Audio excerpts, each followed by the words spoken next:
नमस्कार दर्शकों, आप देख रहे हैं दूरदर्शन हिमाचल और मैं दामिनी भारद्वाज आपका बहुत बहुत स्वागत करती हूं हमारे आज के विशेष कार्यक्रम में।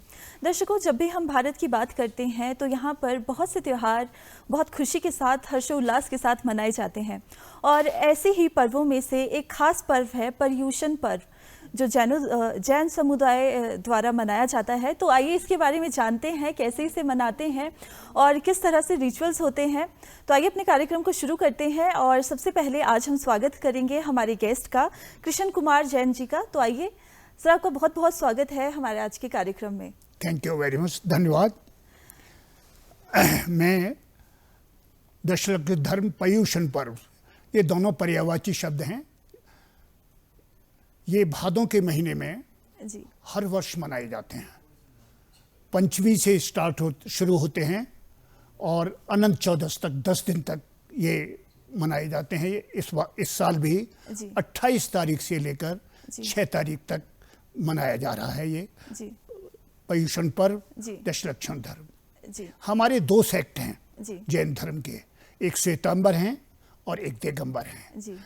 श्वेतांबरों में इसको पर्युषण पर्व ही कहा जाता है, लेकिन दिगंबर जो समाज है, सेक्ट है, उसमें इसको पर्युषण पर्व भी कहते हैं और दशलक्षण धर्म भी कहते हैं। दशलक्षण धर्म नाम इसलिए है कि इसके अंदर 10 दिन पूजा होती है और हर इसके एक दिन में एक लक्षण जरूर आता है। जी बिल्कुल सर, अगर हम बात करें, जैसे कि आपने कहा कि 10 दिन इसे हम मनाते हैं और 10 दिन इसे मनाया जाता है, तो इसमें व्रत भी रखा जाता है और जो लोग हैं व्रत का पालन करते हैं, तो वो व्रत की विधि क्या होती है, किस तरह से हम उसे रख सकते हैं? इसकी बहुत बड़ी हमको शुरू से तैयारी करनी होती है। अपने मन के अंदर ये भाव करने होते हैं कि दशलक्षण पर्व आ रहा है, तो इसमें ये धर्म जो है, ये दशलक्षण पर्व, इसमें त्याग, तपस्या, व्रत, ये सभी आते हैं। कोई जिसके अंदर मन के अंदर धारणा होती है वो 10 दिन का व्रत रखता है। कोई 10 दिन में एक टाइम का भी, जिसको एकासना कहते, रखता है। कोई पंचमी, अष्टमी, दसवीं और चौदस, ये 4 तिथियां आती हैं, पंचमी से चौदस तक, वो इनका फास्ट रखता है, व्रत रखते हैं। व्रत एक एकासना का भी होते हैं कि एक टाइम भोजन करो, एक टाइम जल लेंगे, इसके अलावा कुछ भी नहीं सारा दिन। सूरज छिपने के बाद में कुछ नहीं लेना और सुबह सूर्य निकलने के बाद में फिर अपना व्रत को तोड़ते हैं। कुछ हल्का सा कुछ जल, गर्म सा जल लेकर इसको तोड़ते हैं। तो ये हमारे ये व्रत तो बहुत ही आवश्यक हैं और सभी रखते हैं। जी, तो सर अगर हम बात करें, जैसे कि आपने बताया कि किस तरह से जो व्रत है वो रखना चाहिए और किस तरह से हमें पालन करना चाहिए, लेकिन क्या कोई ऐसे नियम है जो हमें फॉलो करने चाहिए इस व्रत के दौरान? देखिए, हर धर्म के अंदर नियम होते हैं, पालन करना बहुत आवश्यक है। लेकिन जैसे जैसे समय बदलता जा रहा है, वैसे वैसे धर्म के अंदर अनुयायियों का भी में परिवर्तन आता जा रहा है। लेकिन नियम ऐसे ही इसी पर्युषण पर दशलक्षण के भी धर्म है कि आपको बहुत सी चीजों का पालन करना है। व्रत रखने हैं, सुबह उठकर नहा धोकर मंदिर पहुंचना है। सुबह का टाइम फिक्स होता है मंदिर का, जैसे यहाँ शिमला में लीजिए 8 बजे पूजा शुरू होती है और जिसका टाइम 11 साढ़े 11 बजे तक होता है।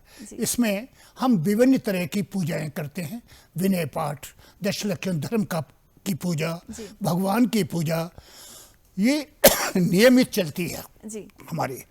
तो पहले दिन एक पूजा वो हो जाती है, 5 हमारे द्रव्य होते हैं, कोला, मिश्री, लौंग और किशमिश और धूप, ये चीजें, इनको सबको बनाकर हम इनके द्वारा श्लोक पढ़ते हैं और विसर्जन करते हैं इन चीजों का, एक एक करके सबके, और इसका एक का द्रव्य भी बना लेते हैं। ये हमारा ये तरह से होता है। और सुबह से उस वक्त हमने कुछ भी खाया नहीं होता, व्रत। और जो लोग फास्ट रखते हैं वो सारा दिन पूजा पाठ में, लेकिन इसके साथ में ये नियमों का पालन, ब्रह्मचर्य का पालन करना, क्रोध ना करना, सरल स्वभाव का रहना, हर एक को प्रेम करना, ये नियम सारे धर्मों में, वो जैन धर्म में भी है। सत्य, अहिंसा, परमो धर्म, जियो और जीने दो, ये जैन धर्म के उपदेश हैं। इनका पालन तो इन 10 दिनों में हर हालत में करना भी चाहिए। बहुत से लोग करते भी हैं और कुछ छूट भी जाता है। बिल्कुल जी। तो सर, अगर हम बात करें, जैसे कि आपने कहा कि सुबह उठ के मंदिर जाना चाहिए और मंदिर में नियमित भी जाना चाहिए, तो जब मंदिर जाते हैं, मंदिर में किस तरह से हमें पूजन करना चाहिए या किस तरह की विधि वहाँ पर होती है? ये दशलक्ष की पूजा मंदिर में जाकर ही होती है जी। हम घर से स्वच्छ होकर जाते हैं जी। स्वच्छ वस्त्र पहनते हैं, कोई भी वस्त्र जो है, और किसी को टच नहीं करते रास्ते में। जी। ये कोशिश होती है घर से, क्योंकि ये हिली एरिया है, यहाँ पर घर से ही तैयार होके जाना पड़ता है अपने, और वहाँ जाकर हम मंदिर में समय से पहले अपने 8 बजे पहुँचकर हम मंदिर के वस्त्र पहनते हैं, जो कि पीली धोती और दुपट्टा होता है, और जो हमारे वस्त्र होते हैं वो हम उनको वहाँ उतार देते हैं, और उसी से सब जितने भी लोग वहाँ मंदिर में पूजा करने आते हैं, वो एक टेबल होती है पूजा की, और वो भगवान के बिल्कुल समक्ष ही होती है, उस पर वहीं खड़े होकर हम मिलकर पूजा करते हैं। तो ये वस्त्र धारण करके करते हैं, मुकुट भी पहनते हैं, मंदिर में ये प्रोवाइड होते हैं हमको, सब चीज़ें राखी रखी हुई हैं। तो ये मंदिर में जाकर ही ये दशलक्ष चतुर्थी की पूजा होती है। घर पे भी जो बुजुर्ग लोग होते हैं, जैसे मेरे जैसे लोग हैं, नहीं जा पाते, मैं अपने को तो बुजुर्ग नहीं कहता, I am a young old man, वो घर पर भी करते हैं। लेकिन जो आनंद मंदिर में आता है, और ये एक सामूहिक पूजन होता है, एक लय में पढ़ते हैं हम, जो भी हमारी एक जिनवाणी है, जैसे कि गीता की एक पुस्तक है, आपका रामायण है, महाभारत, ऐसे ही हमारी जिनवाड़ी है, उसके अंदर ये सारी पूजाएं हैं, सारे भगवान की पूजाएं हैं, और सारे भगवानों की आरती हैं। तो हम उनमें से नियमित जिस दिन जिस तिथि होती है भगवान की, उस दिन की पूजा, कुछ पूजाएं हम नियमित रूप से वो डेली पढ़ते हैं। जी बिल्कुल। तो सर, जैसे कि आपने बताया कि किस तरह से पूजा होती है, मंदिर में हम किस तरह से पूजन करते हैं, इसी के साथ जैसे हम बात करते हैं, इन 10 दिनों में शिविर भी कहीं कहीं लगते हैं, तो वो शिविर किस तरह से लगते हैं और जो भक्त है वो किस तरह से उसमें पार्टिसिपेट कर सकते हैं? बहुत अच्छा प्रश्न किया। आजकल ये हमारा इसको जब बारिश शुरू होती है ना, वर्षा का होता है, ये 4 महीने की होती है, इसको हम चतुर्मास कहते हैं। 4 महीने हमारे जितने मुनि महाराज आचार्य जितने होते हैं, वो एक जगह पर स्थित हो जाते हैं, वो वहीं रहते हैं, वहाँ से फिर जाते नहीं कहीं। वहाँ पर ये शिविर लगाते हैं कि उसमें सभी यंग बच्चे, लड़कियाँ, ओल्ड पर्सन, वो केवल शिविर में ही रहते हैं, और वो शिविर का ही पालन करते हैं। शिविर के अंदर ही सुबह 5 बजे उठना, स्नान करना, मंदिर के कपड़े पहनना, मंदिर में जाना, पूजा पाठ करना, फिर महाराज जी का, जो मुनि महाराज है, उनका प्रवचन सुनना, एक टाइम ही आहार, भोजन, सात्विक भोजन होता है जैनियों का, और उसमें कोई भी हरी सब्जी, कोई आलू का त्याग होता है, गोभी का त्याग होता है, जो जमी कंद जिसे कहते हैं, जमी कंद इसका जो जमीन में पैदा होती है अंदर, वो कोई भी नहीं होता, लिया जाता। ये एक त्याग है, और ये 10 दिन जो निभाते हैं हम लोग इसको। तो ये हमारी चीज़ें हैं, और ये हम शिविर जो है वो बहुत ही कठिन तो ज़रूर है, लेकिन जो वहाँ से निकलता है वो तप करके निकलता है। जी बिल्कुल। जैसे कि आपने कहा कि एक ही समय का जो है आहार हम ले सकते हैं जो शिविर में जाते हैं, लेकिन वो जो आहार है, मैंने सुना है कि वो वही ले पाते हैं कि जो उन्होंने सोचा हो, वही आहार लेते हैं जो वो खाना चाहते हैं। अगर वो आहार उन्हें ना मिले तो वो फिर वो भोजन नहीं खाएंगे। तो इसके बारे में हमें थोड़ा सा बताइए। ऐसा है, ये हम लोगों का आम, जो हम लोग पूजा पाठ करते हैं या शिविर में जाते हैं, ये उनके लिए बात नहीं है। ये हमारे जो मुनि महाराज हैं, आचार्य हैं, और उपाध्याय हैं, ब्रह्मचारी भी हैं, और इसमें आरिका भी हैं, ये नहीं है, साध्वी हैं, वो भी इन्हीं नियमों का पालन करते हैं। तो ये उनके लिए है। वो जब आहार लेने के निकलते हैं, हमारे साधु जो दिगंबर होते हैं वो नग्न होते हैं, लेकिन साध्वियाँ होती हैं, उनको सफ़ेद धोती कपड़ा होता है उनका, वो वहीं रहते हैं, उनको भी वो उनका भोजन भी केवल एक त्याग होता है, टाइम होता है, जैसे मुनिया का होता है, साध्वियों का भी वही होता है। एक टाइम वो सोचकर चलते हैं कि आज मुझे अगर ये प्राप्त हो गया तो मैं आहार लूँगा। तो वो उनके चौके लगते हैं जगह जगह घरों में, वो जाते हैं और जहाँ उनको ये भोजन ये आहार दिखाई देता है कि जो मैंने आज सोचा है, तो वो वहाँ ले लेते हैं और वहाँ उनका आहार हो जाता है। नहीं तो वो निराहार बिना जल के वो सारा दिन रहते हैं। जी, ये हमारे दिगंबर संतों की। जी बिल्कुल।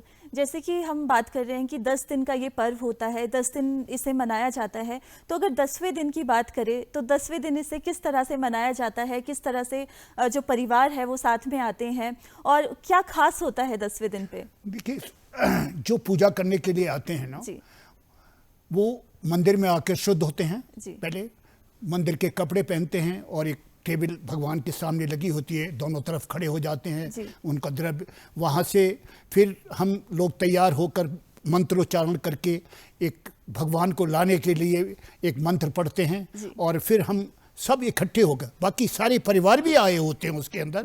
जैन परिवार जब हम ये करते हैं तो भगवान जी को वेदी में से उनकी आज्ञा लेकर, जो मूल प्रतिमा हमारी होती है, शिमला में जैन मंदिर में महावीर भगवान की मूल प्रतिमा है, उनसे आज्ञा मांगते हैं कि हम एक वेदी, आपकी वेदी में से एक मूर्ति पूजा के लिए, शांति धारा के लिए बाहर लेकर जा रहे हैं, उनका पूजन करके, और ये आपको आश्वासन देते हैं कि पूजन समाप्त करने के बाद में उसको मूर्ति को वहीं विराजमान कर, वो मूर्ति के जब हम वहाँ ले आते हैं, फिर उसके बाद में उनका मंत्रोच्चारण करके उनका शांति धारा, जल से शांति धारा करते हैं, उनका नमन करते हैं, करने के बाद में कपड़े से उनको करके मूर्ति को पर उसी जगह मंत्रों द्वारा विराजमान कर देते हैं। और ये पूजा निरंतर चलती है, कम से कम 2.5 और 3 घंटे की ये पूजा होती है, क्योंकि इन दिनों में हर प्रतिदिन नई नई पूजाएं आती हैं। कुछ पूजाएं प्रतिदिन, जैसे 10 लक्षण पूजा है, विनय पाठ है, ये डेली पढ़ा जाता है। नमोकार मंत्र जैसे गीत गायत्री मंत्र है, सबसे बड़ा मंत्र है, इसका पाठ करने के 9 बार करने के बाद ही हम अपनी पूजा पाठ स्टार्ट करते हैं। जी बिल्कुल। जैसे कि हम सभी जानते हैं कि जब 10वां दिन होता है तो जो उत्तम क्षमा है वो भी, उसका भी जो है हम मानते हैं उसे, तो किस तरह से जो वो क्षमा है वो मांगी जाती है और उसका क्या महत्व है? देखिए बेटे, पंचमी, अष्टमी और एक दसवीं आती है, उसको धूप दशमी कहते हैं। उस दिन हम सुबह पूजा करने के बाद में धूप दशमी की पूजा भी करते हैं और धूप स्पेशली चढ़ाते हैं। और शाम को 4 बजे, 3:30 4 बजे का 1 घंटे का टाइम रखते हैं कि सारे परिवार भगवान को स्मरण करके धूप दशमी की पूजा करके धूप अर्पण करते हैं भगवान के मंदिर में आके। ये धूप दशमी मनाई जाती है। सबसे लास्ट में अनंत चौदस आती है। इस दिन सभी जगह जहाँ जैन मंदिर हैं, चैत्यालय हैं, वहाँ पर रथ यात्रा निकलती है और शिमला में हम पालकी निकालते हैं। सुबह वही पूजा, नित्य पूजा होती है 12 साढ़े 12 बजे तक। इस 8 बजे शुरू की, शाम को हम 3:30 बजे भगवान को फिर वेदी में से उनकी आज्ञा लेकर मूल प्रतिमा से फिर हम बाहर लाते हैं, उनकी पूजा पाठ करके उनको पालकी में विराजमान करते हैं। विराजमान करने के 4 आदमी जो धोती और वो वस्त्र पहने होते हैं, उनको कंधे पे लेकर मंदिर से निकाल कर बाहर ले जाते हैं और घुमा कर फिर वही मंदिर में उसको ले आते हैं और फिर भगवान को एक चौकी पर विराजमान करा के शांति धारा करते हैं। उनकी शांति धारा करने के बाद में उनको उनके कपड़े से उनको बिल्कुल साफ स्वच्छ करके, पानी नहीं रहता, फिर उनको वही मूर्ति को विराजमान, इसको अनंत चौदस बहुत धूमधाम से मनाई जाती है। और उस दिन विशेष रूप से हम सभी को आमंत्रित करते हैं कि उस पालकी में शामिल हो, कंधा लगाओ, उसको भगवान के दर्शन करो। चमर होते हैं, उनसे है, नृत्य करती हैं लेडीज, आदमी भी नृत्य करते हैं। आपके यहाँ आर.के. जैन साहब हैं हमारे यहाँ आपके दूरदर्शन शिमला में, उनकी पत्नी और वो दोनों नृत्य करते हैं और सभी लोग, बड़े उल्लास होता है, भगवान के भजन हम करते हैं और अनंत चौदस का इस तरह से पालकी निकलती है, कहीं रथ यात्रा निकलती है। जी सर, जैसे कि हमने सुना है कि क्षमा वाणी की जैसे हम बात कर रहे थे कि जो बच्चे हैं छोटे हैं वो अपने बड़ों से क्षमा मांगते हैं और उस दिन बहुत ही साफ मन से, बहुत ही अच्छे मन से जो है उन्हें माफ़ भी किया जाता है। तो इसके बारे में थोड़ा सा बताइए। ये क्षमा वाणी जैन धर्म में एक बहुत मान्यता धर्म है, ये मान्यता है इसकी। इसको हम एक पर्व के रूप में मनाते हैं। इसके लिए एक दिन निश्चित रखा है कि अनंत चौदस के बाद ही हम इसको मनाते हैं, लेकिन अब इसका दिन हमने एक रविवार तय कर लिया है। यहाँ 6 तारीख को हमारा है, 7 तारीख को संडे है, तो हमने यहाँ 7 तारीख को ही अपनी, इसमें हम सारे परिवार, ये परिवार मिलन भी होता है। इसकी पूजा करते हैं हम। पहले सबसे पहले क्षमा वाणी पूजा होती है, इसके बाद भजन, फिर आरती, इसके बाद हम आपस में गले मिलते हैं, छोटे अपने बड़ों से क्षमा मांगते हैं। क्षमा एक बहुत कठिन, एपोलाइज बहुत बड़ा शब्द है, और ये बड़े जो हैं सभी को भूलना चाहिए। एक दूसरे ने जो गलतियां की हैं उसको क्षमा करके उसी समय सब सरलता से मन के स्वभाव के भावों को सबको समाप्त करना, ये बहुत बड़ा एक पर्व है क्षमा वाणी पर्व। इसको बहुत खुशी से और बहुत दिनों से मनाया जाता है। अब तो मंदिर में मनाने लगे हैं, पहले घरों घरों में लोग, छोटे बच्चे अपने बड़ों बड़ों के घर जाते थे। पुराने ज़माने की बात कर रहा हूँ, उनमें से मैं भी हूँ, कि उनको उस तरह से पैसे भी मिलते थे बड़ों से, आशीर्वाद भी मिलता था, खाने को भी मिलता था। अब ये परिवर्तित होकर इस तरह आ गया है कि एक ही जगह सभी समुदाय इकट्ठे हो जाते हैं, आरती करते हैं, सब कुछ करते हैं और मिलन करते हैं, और इसके बाद में प्रीति भोज का आनंद उठाते हैं। इस तरह से मनाते हैं। जी बिल्कुल। अगर जैसे हम आजकल के समय की बात करें, आजकल के जो युवा है वो किस तरह से इसमें हिस्सा लेते हैं, और किस तरह से, अगर मैं भाव की बात करूं, वो भाव किस तरह से होते हैं उनके? युवा, आज का युवा जो जैन युवा जा रहा है, बड़ा फर्क आ गया है। सत्य बोलना ठीक है, क्योंकि इसमें सत्य, अहिंसा और परमो धर्म, ये जी और जीने दो, भगवान महावीर का यही सत्य से है। लेकिन कोशिश ये की जा रही है कि यंग टर्क्स, जैसे जो शिविर लगा रहे हैं ना महाराज जी, उसका कारण ही यही है कि यंग टर्क्स उसमें आ रहे हैं, जो लोग हैं उनको ये, इनके दिन के अंदर ये भावनाएं पैदा की जा रही है कि आगे जो जैन धर्म है उसको चलाने में, मंदिर में जाने में, पूजा पाठ करने में आपका बड़ा हाथ होगा। और इसीलिए ये शिविरों का जो आयोजन आरंभ किया गया है बिटिया, ये बहुत मायने रखता है। और उम्मीद है कि आजकल का युवा शिविरों में जाकर ये समझेगा कि जैन धर्म को चलाने के लिए हमारी आवश्यकता है। बिना उनके ये बुजुर्ग लोग अगर चाहें हमेशा ये कार्य शायद नहीं कर पाएंगे। और भविष्य उज्जवल दिख रहा है मुनि आचार्यों की वजह से, ऐसी बात नहीं। जी बिल्कुल सर।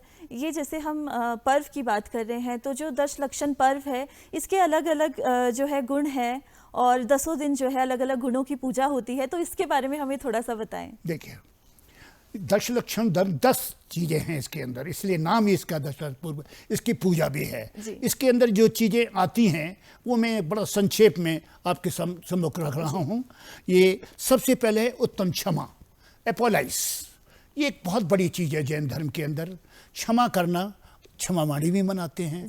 तो जब तक आपके दिल में हर एक के साथ में प्रेम भाव नहीं होगा, क्षमा भाव नहीं होगा, जो आपकी पूजा पाठ है जो आप आ रहे हैं उसका कोई फल तो प्राप्त नहीं होगा।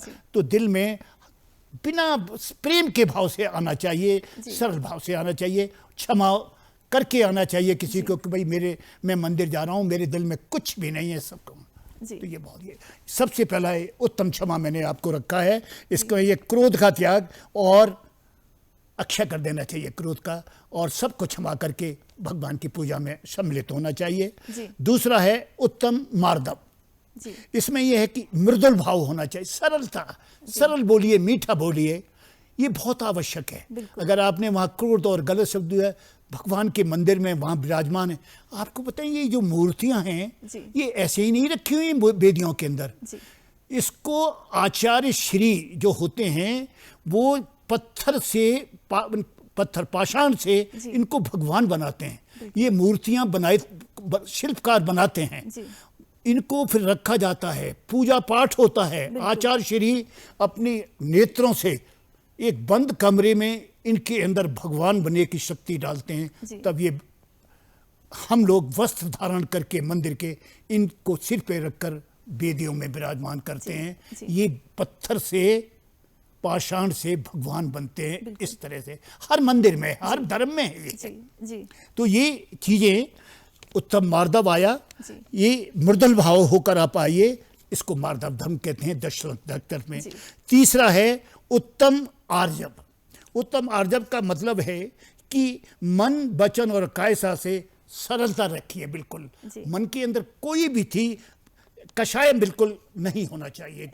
कषाय अगर कटता है तो फिर आनंद नहीं आएगा, पूजा करने में भी नहीं आनंद नहीं आएगा, और भगवान भी फिर सोचेंगे यार इसके दिल में तो चीज़ है। तो भगवान के मंदिर में खड़े हो तो ये चीज़ जरूर होनी चाहिए। ये भी एक पूजा है, ये दशरथ धर्म में आती है। और चौथा है उत्तम सोच। उत्तम सोच का मतलब है कि लोभ का त्याग होना चाहिए। हमको लोभ ही नहीं होना चाहिए। लोभ आजकल तो आपको पता है कोई बिना इसके गुजारा नहीं है। लेकिन आजकल का समाज जितना हम साइंटिफिक होते जा रहे हैं उतना ये चीज़ें जो हम इनको भूलते हैं। लोभ अगर आप करेंगे तो वहाँ खड़े होकर मंदिर में पूजा करने का कार्य नहीं। इसके मतलब ये भी एक पूजा है जिसका हम करते हैं कि लोभ नहीं, लोभ का त्याग होना चाहिए और सदैव धर्म की पूजा करना चाहिए, तभी हमारा इसका फल है। और पांचवा है उत्तम संयम। मन और वचन कर से हमको संयम रखना है। अशुभ प्रकृति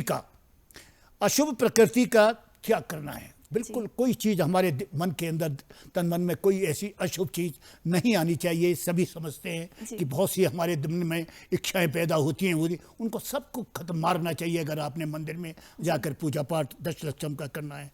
और छठा है उत्तम सत्य। सत्य और अहिंसा और जीने दो परमो धर्म, ये हमारे जैन धर्म के पर्व हैं। तो ये सत्य ही वहाँ पर अगर बोलें, कुछ सुने और पूजा पाठ करें तो ये सत्य का पालन तो करना बहुत आवश्यक है। इन दिनों कम से कम सच बोलें, कम से कम 10 दिन तो। झूठ के बिना तो आजकल काम नहीं चलता, लेकिन सच बहुत मायने रखता है। जीत भी केवल सच की होती है, आप झूठ कितना मर्जी लिए। तो इसीलिए जिस वस्तु को जैसा हो वैसा देखिए। कानों से सुनी हुई बातों को न सत्य देखिए, उसके अंदर क्या सत्यता है और उसके मुताबिक चलिए। यह है उत्तम सत्य पूजा। और है उत्तम तप। इच्छाओं का त्याग करना। हर प्रतिदिन आदमी के दिल में इच्छाएं उत्पन्न होती हैं, उनका कैसे त्याग करेंगे? जितनी वस्तु की आपको आवश्यकता है उतना अपने पास रखिए। अगर आप एक चीज़ की ज़रूरत है तो एक लाइए, लेकिन आज का वक्त बदला है, एक के बदले 10 आती हैं, 5 खरीद जाती हैं, तो उसको त्याग करिएगा। जितनी आवश्यकता है आपको उतना करिए। तो इसको कहते हैं उत्तम। और उत्तम त्याग। ये त्याग की जो चार प्रकार के दान होते हैं। दान करिए, उत्तम दान। तो ये दान 4 प्रकार के होते हैं। आप शारीरिक रूप से भी दान कर सकते हैं, किसी की सेवा कर रहे हैं, कुछ किसी के पैर दबा रहे हैं, किसी बुजुर्ग को कर रहे हैं, कोई पैसे से दान कर रहे हैं, कुछ मंदिर में कोई चीज़ें बनवा के दे रहे हैं, सामग्री आ रही है मंदिर के अंदर तो आप सामग्री का दान कर देते हैं कि भाई इसके ये मेरी तरफ से आएगी। कोई भगवान में वहाँ धोतियाँ पहनते हैं, आप धोती मंगवा के दे सकते हैं, मुकुट वहाँ कोई भी किसी तरह की चांदी की कोई चीज़ें बनवा के दे सकते हैं मंदिरों में। इसको ये तरह तरह के दान हैं, 4 प्रकार के दान होते हैं, वो मैंने ज़्यादा इलबुट नहीं करके मैं बता रहा हूँ। तो दान खूब करना चाहिए, खास तौर से इन 10 और 11 दिनों के दिन के अंदर। ये भी एक पूजा का हिस्सा है हमारा। और इसके बाद में आता है उत्तम आकिंचन। इसमें हमको समस्त परिग्रह इनका त्याग कर देना चाहिए। बहुत ही कठिन है लेकिन सरल भी है। जब आप भगवान के सामने खड़े होते हैं तो ये चीज़ें कोई मायने नहीं रखती। और इसका भी बहुत, तभी ये भी एक हमारी पूजा में है कि उत्तम आकिंचन। और सबसे लास्ट में है उत्तम ब्रह्मचर्य। इसके बिना ये दशलक्षण धर्म की पूजा व्यर्थ है। ये ब्रह्मचर्य का पालन बहुत आवश्यक है। सुबह 5 बजे उठना, इसके बाद में तैयार होना, नहा धो के शुद्ध वस्त्र पहनकर फिर आपने मंदिर, जैसे यहाँ शिमला है, पैदल या कैसे भी जाना, मंदिर तक पहुँचना, वहाँ मंदिर जाके कपड़े पहनना। तो ये ब्रह्मचर्य का पालन बहुत आवश्यक है। इन 10 और 11 दिन के अंदर जब आप पूजा पाठ करते हैं, और ब्रह्मचर्य का मीनिंग तो आप सभी लोग, हम लोग बिल्कुल अच्छी तरह से समझते हैं, हर धर्म के अंदर है ये। जी बिल्कुल। तो सर, जैसे कि आपने बताया कि किस तरह से हमें 10 दिन 10 जो गुण हैं उनका पालन करना चाहिए, लेकिन जैसे हम पहले बात कर रहे थे और आपने बताया कि काफ़ी जो है चेंज भी आया है थोड़े समय के साथ जो आपने देखा है, तो वो जो चेंज है मैं चाहूँगी कि उसके बारे में आप हमें थोड़ा सा बताइए कि पहले किस तरह से इस पर्व को मनाया जाता था और अभी तक आपने इसमें क्या चेंज देखा है। बहुत अच्छा प्रश्न है आपका। पहले और अब में अंतर तो बहुत आया है जी। मैं पहले में भी शामिल होता हूँ क्योंकि 88 साल का हो चुका हूँ और बहुत छोटेपन से मैं पूजा कर रहा हूँ मंदिर में।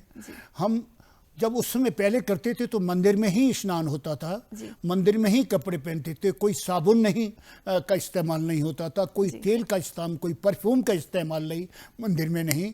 और वहाँ हम तैयार होकर मंदिर में पूजा करके कोई चीज़ उससे पहले पूजा पाठ करने के बाद में, दर्शन करने के बाद में हमारे माता पिता, हमारी भाभी हमको चाय या कोई चीज़ नाश्ता देती थी। ये पहले स्टार्टिंग में ये था, लेकिन अब वक्त बदल गया है। अब वक्त बदलते बदलते लोग चाय पी कर भी चले जाते हैं, लेकिन वहाँ जब जाते हैं तो बिल्कुल शुद्ध होते हैं, मुंह में कोई चीज़ ऐसी चीज़ नहीं होती। अब थोड़ा बदलाव आया है समय के साथ, जैसे जैसे बदलाव आ रहा है तो उसमें ऐसे नहीं है कि भगवान ने उसको एक्सेप्ट नहीं किया है। भगवान कहते हैं आपने 10 चीज़ें हैं जो मैंने आपको अभी बताई, अगर उसमें से 7 और 8 और 9 सब निभा जाते हैं आप, तो बहुत बड़ा फर्क है। तो ये चीज़ें जितनी निभा जाते हो उतना ही पुण्य आपको प्राप्त होता है, आपके जीवन में सफलता होती है। मैं उनमें से एक हूं कि आपके समक्ष बैठा हुआ हूं, आज इंटरव्यू दे रहा हूं दूरदर्शन शिमला में, कि दशलक्षण पर्व के बारे में मैं पुराना और नया दोनों आपके सामने रखता हूं, लेकिन पुराने के साथ नया, लेकिन नया तभी कामयाब है जब पुराने को साथ लेकर, लेकिन पुराना बहुत कुछ साथ में भी है। जी बिल्कुल। तो सर, जैसे कि आज हमने पर्युषण पर्व के बारे में बात की और जो है इतनी सारी बातें हमने की इस पर्व के बारे में जाना, तो मैं चाहूँगी कि जो हमारे दर्शक ये देख रहे हैं, आप उनको छोटा सा एक मैसेज क्या देना चाहेंगे। भगवान महावीर ने 3 चीज़ें कही हैं जो कि पूरे भारतवर्ष में आज भी सार्थक हैं। महात्मा गांधी ने भी उसको अपनाया, सच बोलो, जियो और जीने दो, लेकिन तुम खुद जियो, हर एक को अधिकार है।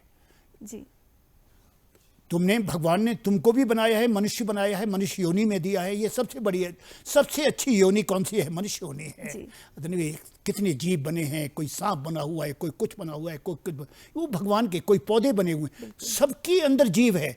एक आज के वक्त में आप देखिए ना, आज के वक्त में, एक पुराने वक्त में भी जो पेड़ है ना, उसके अंदर भी जीव है।